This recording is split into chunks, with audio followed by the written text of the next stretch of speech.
Yes, आज अपन बात करेंगे लिंग निर्धारण के बारे में। लिंग निर्धारण, सेक्स डिटर्मिनेशन। लिंग निर्धारण, लिंग निर्धारण की अगर बात आती है तो अपन को हेकिंग की याद आती है। हेकिंग ने सबसे पहले क्या किया था, उसने कीटों पर एक्सपेरिमेंट करते हुए ये पाया कि एक अक्ष बार बॉडी की कल्पना की। अक्षकार या अक्ष बार बॉडी के नाम से जिसे जानते हैं। हुआ क्या था, इन्होंने ये कहा था कि कीटों के कुछ शुक्राणुओं में, ठीक है, कीटों के कुछ शुक्राणुओं में, उनके कुछ शुक्राणु में क्या होते हैं, अक्ष क्रोमोसोम होते हैं और कईयों में अक्ष क्रोमोसोम नहीं होते। ठीक है, शुक्राणु में कुछ शुक्राणु में तो अक्ष क्रोमोसोम क्या होते हैं, उपस्थित रहते हैं और कईयों में उपस्थित नहीं रहते, यानी अक्ष की क्या रहती है, अनुपस्थित रहते हैं। सब यहां तक की बात तो उन्होंने कर ली। क्या कर ली कि हेकिंग ने कीटों के कुछ शुक्राणुओं में देखा कि उनमें अक्ष क्रोमोसोम जिनमें उपस्थित होते हैं उनसे तो संतान कैसी होती है, मादाएं, और जिनके अंदर अक्ष क्रोमोसोम अनुपस्थित होते हैं उनसे संतान कैसे होते हैं, नर पैदा होते हैं। ये सिंपल सी बात। और इसको जो उन्होंने अक्षकाय कहा था, ये भविष्य में अक्ष क्रोमोसोम या क्रोमोसोम के नाम से, क्रोमोसोम या क्रोमोसोम हिंदी में क्या बोलते हैं, गुणसूत्र के नाम से जाना जाता है। किस नाम से जाना जाता है, गुणसूत्र के नाम से जाना जाता है। ये छोटी सी कल्पना है कि बोले डायरेक्ट क्वेश्चन आ जाता है, जैसे एक्स बार बॉडी क्या होती है, तो आप बता सकते हो एक्स गुणसूत्र होती है, बार बॉडी क्या होती है, कि गुणसूत्र की एक कल्पना है। किसने की थी, हेकिंग ने की थी। कब की थी, कब की थी, 18 यानी 18 और 19 में, यानी 1819 की कल्पना है। किसकी, 18 और 19 में से याद रखिएगा। 18 हेकिंग ने क्या कर लिया, लिंग निर्धारण को हे कर लिया। बस इतना सा आपको डायरेक्टली तरीके से याद रह जाएगा कि 1819 में हेकिंग ने लिंग निर्धारण के लिए अक्ष बार बॉडी वगैरह, गुणसूत्रों की संख्या, ठीक है, अक्ष को क्या बोलेंगे, अक्ष क्रोमोसोम, जिसमें अक्ष होता है वो तो क्या हो जाएगी, मादा हो जाएगी, और जिसमें अक्ष नहीं होता वो नर है। छोटी सी कल्पना है। अब अभी जो कल्पना चल रही है लिंग निर्धारण की, सेक्स डिटरमिनेशन की, वो दो प्रकार का है लिंग निर्धारण अपने पास में। कौन कौन सा है वो अपन बात कर लेते हैं। फर्स्ट वन कौन सा है, विषम युग्मनजी नर द्वारा, विषम युग्मनजी नर द्वारा, विषम युग्मनजी नर द्वारा, और दूसरा है विषम युग्मनजी मादा द्वारा। विषम युग्मनजी मादा, विषम युग्मनजी मादा द्वारा। आप लोगों को पता होगा विषम को क्या बोलते हैं इंग्लिश में, हीटेरो बोलते हैं। विषम को क्या बोलते हैं, हीटेरो, ठीक है ना। युग्मनजी टर्म्स है वो जोड़ी के लिए, कंप्लीट के लिए जोड़ी जो होती है 2n के लिए होती है, और विषम का मतलब यहाँ पे भी, और युग्मनजी यानी 2n कंडीशन, और नर यहाँ पे नर है, यानी यहाँ पे नर के गुणसूत्रों की जोड़ी देखेंगे और यहाँ मादा के गुणसूत्रों की जोड़ी देखेंगे। यहाँ विषम युग्मनजी कौन रहेगा, नर, और यहाँ विषम युग्मनजी कौन रहेगी, मादा। फॉर एग्जाम्पल ये होता किस में है, पहली बात, ताकि आपको समझ में इजीली तरीके से आया। ये जनरली किसमें होता है, मानव की बात कर लेते भाई, अपनी बात कर लेते, मानव, गाय, भैंस, घोड़ा, गधा, ऊंट, बकरी, इसमें किस प्रकार का होता है, विषम युग्मनजी नर द्वारा ही लिंग निर्धारण होता है। और पक्षियों में अगर देखा जाए, ठीक है ना, पक्षियों में अगर देखा जाए तो विषम युग्मनजी मादा द्वारा लिंग निर्धारण होता है। ये सिंपल एग्जाम है, ठीक है। तो विषम युग्मनजी जो नर होता है उसमें कौन तो विषम युग्मनजी होता है वो अपन बात कर लेते हैं। जैसे इस उदाहरण को मानव में लिंग निर्धारण के नाम से टॉपिक क्रिएट हो गया अपना, मानव में लिंग निर्धारण। तो मानव में जब गुणसूत्रों की संख्या की बात की जाती है, मानव में गुणसूत्र है, कुल गुणसूत्रों की संख्या कितनी होती है बेटा, कुल कितने होते हैं गुणसूत्र, यानी कुल गुणसूत्रों की संख्या या गुणसूत्र कुल कितने होते हैं, 46। कितने होते हैं, 46। और 46 भी कितने प्रकार के, दो प्रकार के। कौन कौन से, लैंगिक और अलैंगिक। एक तो हो जाएंगे लैंगिक क्रोमोसोम या लैंगिक गुणसूत्र, दूसरे कौन से हो जाएंगे, अलैंगिक। अलैंगिक को बेटा क्या बोल सकते हैं, कायिक या दैहिक गुणसूत्र भी बोल सकते हैं। और लैंगिक की अगर बात करें तो गजवा लैंगिक 2 है और अलैंगिक कितने हैं, 44 है, यानी 44 है। दो भी दो प्रकार के हैं, कौन सा है, एक तो अक्ष प्रकार, एक दूसरा कौन सा है बेटा, वाई प्रकार। और ये 44 होते हैं वो नर और मादा में क्या होते हैं, सेम होते हैं। ये क्या काम करते हैं बेटा, काय का निर्माण, शरीर का निर्माण, या यूं बोल सकते हैं देह का निर्माण करते हैं। किसका निर्माण करते हैं बेटा, देह का, यानी बॉडी का निर्माण करते हैं। अब मैं बता दूं, ये 44 की स्टडी ना करे तो भी यह काम चल सकता है। जनरली कई बुक्सों में जैसे अक्ष और अक्ष वाई को लेकर के जैसे लिंग निर्धारण हो जाता है। बाकी 22 मतलब 44 गुणसूत्र की बात नहीं होती। क्यों नहीं होती है? क्योंकि 44 गुणसूत्र नर और मादा के क्या रहते हैं? सिमिलर रहते हैं। सोचो एक बार, नर के 2 पैर है, मादा के भी 2 ही पैर है। नर के 2 आंखें हैं, मादा के भी 2 ही आंखें हैं। यानी अगर देखा जाए तो केवल गौण लैंगिक लक्षणों को छोड़कर, यानी सेक्सुअल कैरेक्टर को छोड़ करके, गौण लैंगिक लक्षण किसे कहते हैं? वो लक्षण जो नर और मादा में क्या करते हैं? भेद करते हैं। क्या कहलाते हैं बेटा? गौण लैंगिक लक्षण कहलाते हैं। तो उनको छोड़कर जो नर और मादा में भेद करने वाले लक्षण, उनको इग्नोर करो एक बार। उसके अलावा सोचो बाकी पूरी बॉडी, भाई एक सिर नर के होता है, एक ही सिर किसके होता है? मादा के होता है। 2 आंखें नर के, 2 ही मादा के, मतलब बाकी पूरी बॉडी देखो सिमिलर है, केवल गौण लैंगिक लक्षणों को इग्नोर करके चले तो जो बाकी जो शरीर का निर्माण होता है वो 44 गुणसूत्र से होता है। और ये जो लैंगिक गुणसूत्र होते हैं ये क्या करते हैं? लिंग का निर्धारण, या यूं कह सकते हैं कि लिंग के जो लक्षण होते हैं, लिंग के जो लक्षण होते हैं उनका प्रदर्शन कौन करते हैं? लैंगिक गुणसूत्र करते हैं, सेक्सुअल क्रोमोसोम करते हैं। अब इनकी भी 2 पोजीशनें रहती है, इनकी भी क्या रहती है? 2 स्थितियां रहती है। ये यूं कह सकते हैं लैंगिक गुणसूत्र की कितनी स्थितियां रहती है? 2। कौन कौन सी रहती है? एक तो रहती है अक्ष और अक्ष, एक रहती है अक्ष और वाई। जो अक्ष होती है वो तो किसकी होती है बेटा? मादा की होती है। और अक्ष वाई वाली किसकी रहती है? नर की। समयुग्मनजी की परिभाषा क्या देती? जोड़ी के दोनों कारक अगर समान होते हैं तो उसे क्या बोलते हैं? समयुग्मनजी। और जोड़ी के दोनों एलील या कारक होते हैं वो असमान या जीन, कारक एलील या जीन एक ही बात है यहाँ पे, ठीक है ना? कि उनके अगर ये दोनों समान है, ये जीन या कारक या एलील समान है तो ये समयुग्मनजी, और असमान है तो क्या है? विषमयुग्मनजी। अपना टॉपिक क्या है? विषमयुग्मनजी नर। तो यहाँ पे नर कैसा रहेगा? विषमयुग्मनजी, यानी अक्ष और वाई प्रकार। और इसमें जो मादा में पाए जाएंगे वो किससे पाए जाएंगे? अक्ष और अक्ष प्रकार के, जो अपन ने देखे हैं यहाँ पे, ये मानव में होता भी। यहां तक आप जानते हो। अब होता कैसे लिंग निर्धारण वो भी अपन बात कर लेते हैं, ठीक है ना? साइन बना लो, चिन्ह बना लो नर के और मादा के, यानी मेल और फीमेल के। मेल का क्रोमोसोम्स कंडीशंस अपन लिख सकते हैं अक्ष और वाई लिख सकते हैं, और यहाँ पे क्या लिख सकते हैं? मादा के लिए अक्ष और अक्ष। इनको पेरेंट्स दो तो कोई दिक्कत नहीं है। यहाँ पे मियोसिस यानी अर्धसूत्री विभाजन, क्या हो रहा है बेटा? अर्धसूत्री विभाजन। और दोनों गुणसूत्र क्या हो जाएंगे? अलग अलग हो जाएंगे, ठीक है? यहाँ अगर आप मान लो 44 लिखना चाहो, अगर यहाँ 44 लिखना चाहो तो नीचे क्या आ जाएंगे? 22, और ये क्या हो जाएंगे? 22, कोई दिक्कत नहीं है। और यहाँ पे भी इसी तरीके से मियोसिस अर्धसूत्री विभाजन मादा में भी, और दोनों में क्या हो जाएगा? अक्ष और अक्ष क्या अलग हो जाएगा। और यहाँ पे भी अगर आप 44 44 लिखना चाहो तो यहाँ पे भी क्या हो जाएंगे? 22, और ये क्या हो जाएंगे? 22। आपको ये बता दूं कि ये जो बनने वाली संरचना है ये क्या कहलाती है बेटा? युग्मक। क्या कहलाती है? युग्मक कहलाती है गजवा। क्या कहलाती है? युग्मक। और नर युग्मक यहाँ पे क्या रहता है? शुक्राणु। अब बोले सर ये अक्ष है, तो अक्ष से सर अक्ष तो अंडाणु में होता है, शुक्राणु में भी अक्ष हो सकता है। शुक्राणु में भी अक्ष हो सकता है। देख ले कैसे हो सकता है। अक्ष क्रोमोसोम वाला शुक्राणु और वाई क्रोमोसोम वाला शुक्राणु। शुक्राणु को इंग्लिश में क्या बोलते हैं? स्पर्म बोलते हैं, ठीक है ना? यानी ये कितने होते हैं? 50%। ऐसा माना जाता है कि 50% जो शुक्राणु होते हैं उनमें क्या होता है?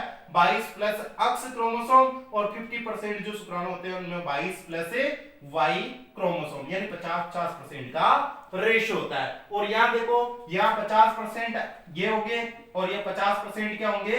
ये होंगे। दोनों के दोनों में क्या है? तो इनको प्लस कर दो। 100% अंडाणु जो होते हैं, ये भी एक कॉन्सेप्ट निकल के आते हैं कि 100% अंडाणु, यानी अंडाणु कोई सा भी हो उसमें क्या होगा? एक अक्ष क्रोमोसोम होगा। निश्चित है उसमें क्या होना है? अक्ष ही क्रोमोसोम होना है। एक अंडाणु में एक, यानी एक अंडाणु में कितने क्रोमोसोम होते हैं? अक्ष एक क्रोमोसोम। काई गुणसूत्र कितने होंगे? 22। टोटल कितने होंगे? 23। और 23 क्या है? एन अवस्था। मानव में गुणसूत्रों की एन अवस्था में कितने होते हैं? 23। और 2n में कितने होते हैं? भाई मानव में अगर देखा जाए, मानव में अगर बात की जाए, मानव में n और 2n की, n का मतलब हैप्लॉइड कंडीशन, हैप्लॉइड यानी अगुणित अवस्था कितने होते हैं? 23, या यू लिख सकते हैं 22 प्लस अक्ष, ठीक है ना? किसके लिए है ये? मादा के लिए। और नर में अगर बात की जाए, नर में n कंडीशन कितने की होगी? 23 की रहेगी। और क्या कंडीशन हो सकती है? या तो 22 प्लस अक्ष वाली कंडीशन हो सकती है, और या क्या हो सकती है? 22 प्लस वाई वाली कंडीशन भी हो सकती है। किसके लिए? नर के लिए। यानी मादा में तो केवल एक ही पॉसिबिलिटी है, यानी नर के जो शुक्राणु होते हैं, शुक्राणु दो प्रकार के होते हैं। गुणसूत्र के आधार पर शुक्राणु दो प्रकार के हो गए, क्योंकि आधे गुणसूत्र हो गए अक्ष प्रकार वाले के, ठीक है ना, अक्ष गुणसूत्र प्रकार वाले शुक्राणु हो गए, और आधे हो गए क्या? वाई गुणसूत्र वाले शुक्राणु हो गए। बल्कि मादा में अंडाणु एक ही प्रकार के होते हैं। ये भी एक लॉजिकली क्वेश्चन उठता है कि अंडाणु कौन से होते हैं? केवल अक्ष क्रोमोसोम वाले। कोई सा अंडाणु ले लो, उसमें 22 प्लस अक्ष की कंडीशन मिलेगी, बल्कि 50% जो शुक्राणु होते हैं, स्पर्म होते हैं, उसमें क्या मिलेगा? 22 प्लस अक्ष, और 50% में यानी 50% में क्या मिलेगा? 22 प्लस वाई की कंडीशन मिलेगी। अब निर्भर किस पे करेगा लिंग निर्धारण का, वो भी अपन देख लेते हैं। जैसे इसका क्रॉस करवाते हैं इससे, ठीक है ना, मादा वाले से, किसी भी अंडाणु से करवा लो, ये कंडीशन यहां से अगर अक्ष गुणसूत्र वाला, तो सामान्यतः शुक्राणु अगर जाएगा तो इधर से भी अक्ष और इधर से किधर, संतान कैसी होगी? मादा या बच्ची जिसको बोल सकते हैं, या मतलब यूं कह सकते बेबी, या यूं कह सकते हैं मतलब मादा फीमेल, ठीक है। और यहाँ पे या लड़की, यहाँ पे तो ये हो गया। फिर इसी का अगर मान लो दूसरे के साथ में करवाते हैं, तो भी कंडीशन में क्या आई? यहाँ पे अक्ष और अक्ष, दोनों स्थितियों से अक्ष और अक्ष, और संतान कैसी होगी? मादा। याद रहे, जब जब नर का वाई गुणसूत्र वाला, जब जब नर का वाई गुणसूत्र वाला शुक्राणु मादा के किसी भी अंडाणु को अगर निषेचित करता है, तो पोजीशन अक्ष और वाई होती है, संतति क्या होती है? नर होती है। जब जब नर के अक्ष क्रोमोसोम वाला शुक्राणु मादा के किसी भी अंडाणु के साथ में निषेचन करता है, फर्टिलाइजेशन करता है, तो स्थिति अक्ष वाई वाली आती है, और क्या क्या कहलाता है? नर कहलाता है, ठीक है ना। संतति कैसी होती है? नर। तो लिंग निर्धारण किस पे डिपेंड किया? वाई पे। किस पे डिपेंड किया? वाई पे। और दूसरा विषम युग्मन जी पे डिपेंड किया, यानी नर पे। मादा से तो कभी भी ले लो, मादा से तो कभी भी ले लो, क्या आ रहा है? बोले अक्ष वाला अंडाणु, क्या है तेरे पास? अक्ष वाला अंडाणु। नर कहेगा भाई 50% शुक्राणु में तो क्या है? अक्ष, और 50% में क्या? वाई। और जब जब वाई वाला, ध्यान रहे इस लाइन को, जब जब वाई गुणसूत्र वाला शुक्राणु अगर अंडाणु को निषेचित करता है, तो संतान क्या पैदा होती है? संतान क्या पैदा होती है? नर पैदा होती है, ठीक है। तो यहां अगर आपको यहां जिम्मेदारी के रूप में दिया जाए, तो अगर इसका अनुपात और रेशियो निकाला जाए, अगर अनुपात ठीक है ना, आपसे क्वेश्चन भी इस तरीके से पूछा कि नर और मादा का क्या अनुपात होता है, ठीक है ना, या नर और मादा का परसेंटेज क्या होता है? नर अनुपात मादा, ठीक है ना। तो नर कितने यहाँ पे? 2, और मादाएं भी कितनी है? 2। मादाएं 2 और नर भी 2, यानी 50% हो गया, यानी 2:2, और सोल्व करेंगे तो 1:1, यानी 1:1, और परसेंटेज 50% अनुपात 50%, यानी 50% नर और 50% क्या है? मादा। यानी संतान लड़की होगी या लड़का। देखो बहुत सी बार क्या होता है कि अपने समाज में अपन देखते हैं कि पहले पुराने रूढ़िवादिता के अनुसार क्या किया जाता था? ऐसी घटनाएं भी हो जाती थी, ठीक है ना। ऐसी घटनाएं जब लिंग निर्धारण की भगवान के भरोसे होता है, कईयों को मतलब जैसे घर से बाहर निकाल देना, डिवोर्स तक हो जाते थे, तलाक तक हो जाते, भाई ये इसने लड़कियां पैदा कर दी, ठीक है ना। एक्चुअली दोष किसको मिलता था? फीमेल को ही मिलता, मादा को ही मिलता। लेकिन यहाँ जो रियल जो मिस्टेक है, क्योंकि वो जो वक्त था वो पुरुष प्रधान वक्त था। अभी तो भारत पूर्ण रूप से क्या है? स्त्री प्रधान देश भी है। लेडीज फर्स्ट वाला कॉन्सेप्ट आप सभी लोग जानते हो। तो यहाँ तो अब कोई दिक्कत नहीं है, लेकिन उस समय पुरुष प्रधान था, तो पुरुष की चलती थी। गलती किसके? या लिंग निर्धारण में, भाई लिंग निर्धारण में गलती, वैसे तो गलती तो क्या कहे इसको, ठीक है ना, पॉसिबिलिटी 50% है, किसी दोनों की गलती नहीं है, लेकिन फिर भी जिम्मेदार कौन होता है? कौन होता है? नर होता है कि मादा? बोलो भाई, नर होता है कि मादा? बिल्कुल आपने सही कहा, क्या होता है?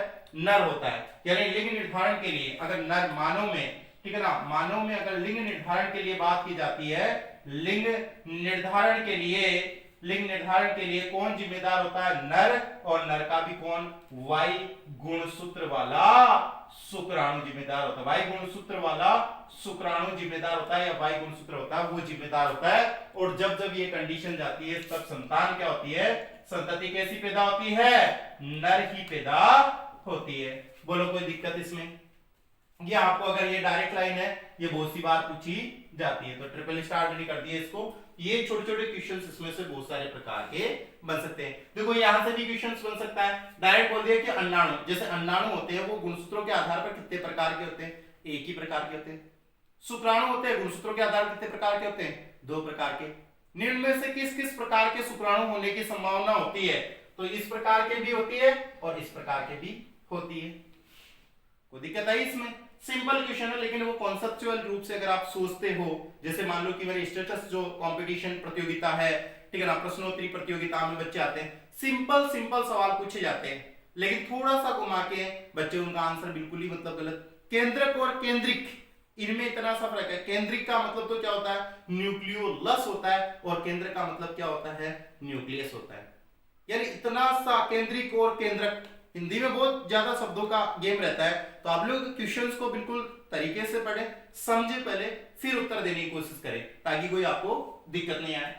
फिर अपन बात करेंगे पक्षों में लिंग निर्धारण की। अब की बार क्या होना है, अब की बार मादा कैसी रहनी है, विषम युग्मनजी। कैसी रहनी है मादा, विषम युग्मनजी मादा रहनी है। तो ये मैं नीचे कर देता हूं थोड़ा सा, विषम युग्मनजी मादा रहनी है।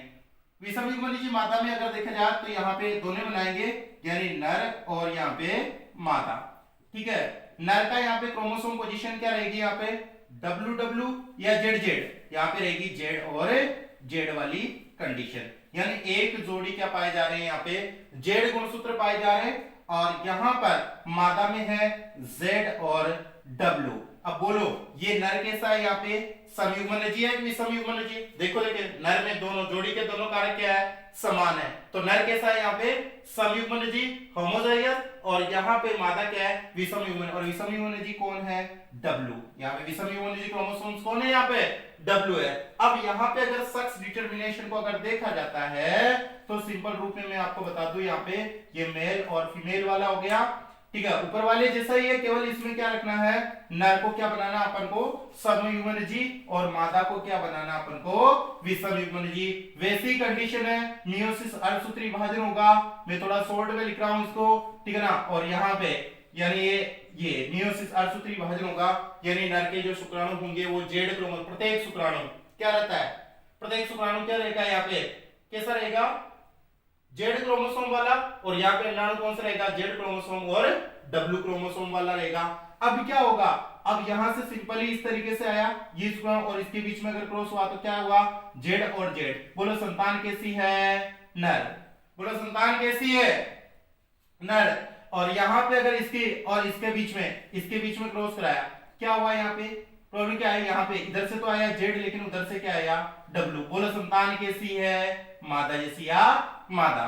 और अब इसका इसके साथ में करवाया, क्या हुआ, जेड और जेड कंडीशन। बोलो संतान कैसी है, नर, ठीक है ना, नर। और इसका अगर इससे करवाया तो संतान कैसी हो जाएगी, संतान कैसी हो जाएगी, जेड और डब्ल्यू। बोले तो कैसी हो जाएगी, मादा। कैसी हो जाएगी, मादा। तो आपने इसमें ये देखा, ऊपर वाले के अकॉर्डिंग ये देखा कि जब जब W क्रोमोसोम, देखो इसमें W क्रोमोसोम गया है, क्या हुई है, या विषम युग्मनजी गुणसूत्र गया है, क्या हुई है, मादा पैदा हुई है, और यहाँ पे भी गया, यानी जब जब मादा, यानी नर का होना सामान्य, लेकिन मादा उस केस में पैदा होती है जिस केस में क्या होता है, W या विषम युग्मनजी गुणसूत्र जाता है। तो पक्षियों में ऐसा होता है, ये सिंपल है, इसमें ज्यादा कंफ्यूज वाली बात ही नहीं है, ठीक है ना। तो मैं यहाँ पे लिख सकता हूं कि यहाँ पे जो लिंग निर्धारण जो होगा विषम युग्मनजी मादा में, लिंग निर्धारण, ठीक है ना, विषम युग्मनजी मादा जो लिंग निर्धारण करेगी विषम युग्मनजी मादा में, इसमें जो लिंग निर्धारक जो रहेगा वो कौन रहेगा, निर्धारक मादाएं रहेगी, क्योंकि मादा यहाँ पे कौन है, विषम, और मादा में भी कौन रहेगा, W गुणसूत्र वाला अंडाणु। गुणसूत्र वाला कौन रहेगा, यहाँ पे अंडाणु रहेगा, ठीक है ना, अंडाणु रहेगा, W गुणसूत्र वाला अंडाणु, और यहाँ पे कौन रह रहा है, शुक्राणु। यानी लिंग निर्धारण के लिए कौन जिम्मेदार होगी, मादा। तब जिम्मेदार होगी जब विषम युग्मनजी मादा प्रकार का लिंग निर्धारण हो। जब विषम युग्मनजी नर प्रकार का लिंग निर्धारण हो तो जिम्मेदार कौन होता है, नर होता है। इससे कॉन्सेप्चुअल लाइन आपके समझ में आई, कौन सी आई, देखो वो लाइन ये है कि जो विषम युग्मनजी होता है, ध्यान से देखना बेटा, जो विषम युग्मनजी होता है, विषम युग्मनजी होता है वो ही क्या करता है, वो ही लिंग का निर्धारण करता है, वो ही क्या करता है, सेक्स डिटरमिनेशन यानी लिंग निर्धारण करता है। क्या करता है, लिंग निर्धारण करता है। जो विषम युग्मनजी होता है वही क्या करता है, लिंग निर्धारण करता है, और वो भी अपने जैसा, और किससे करता है, अपने जैसा, और किससे करता है, विषम युग्मनजी गुणसूत्र से, विषम युग्मनजी गुणसूत्र से। जैसे फॉर एग्जांपल यहां पे अपन ले सकते हैं, कोई सा ले सकते हैं, जैसे मान लो कि इसको अप्लाई कर दिया अपन, ठीक है ना। क्योंकि देखो जो विषम युग्मनजी होता है इसमें मानव में लिंग निर्धारण, विषम युग्मनजी कौन है, मानव नर है, वो लिंग निर्धारण करता है। लिंग निर्धारण कौन करता है, मानव नर, और वो भी अपने जैसा। संतति कैसी होती है, नर, और किससे करता है, विषम युग्मनजी गुणसूत्र से। यानी विषम युग्मनजी गुणसूत्र कौन है, वाई गुणसूत्र है। तो आप सिंपल तरीके से इसको सिंपल तरीके से भी याद रख सकते हो, आपको जो भी मेथड अच्छा लगे आप लोग इसकी याद कर सकते हो, कोई दिक्कत वाली बात नहीं आएगी आपकी।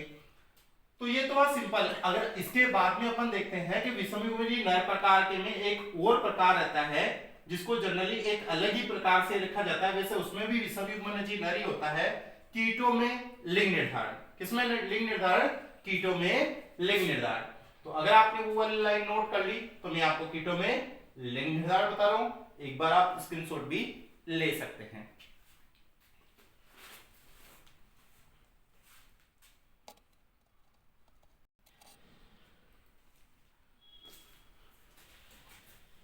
हो गया स्क्रीनशॉट, यस। आगे का देखते हैं, कीटों में लिंग निर्धारण, ठीक है ना। कीटों में लिंग निर्धारण, या डायरेक्ट भी ये पूछा जाता है लिंग निर्धारण, और इस क्वेश्चन को डायरेक्ट पूछा हुआ भी है। किस तरीके से पूछा हुआ है कि अक्ष जीरो व अक्ष अक्ष प्रकार का लिंग निर्धारण किसमें पाया जाता है। वैसे देखा जाए तो यहाँ पे क्या होगा, विषम युग्मनजी हो गया, और यहाँ पे क्या हो गया, समयुग्मनजी। ये कौन होता है, नर, और समयुग्मनजी यहाँ पे ये कौन होती है, मादा। बात वही है, बात वही है, एक वाली याद रखो।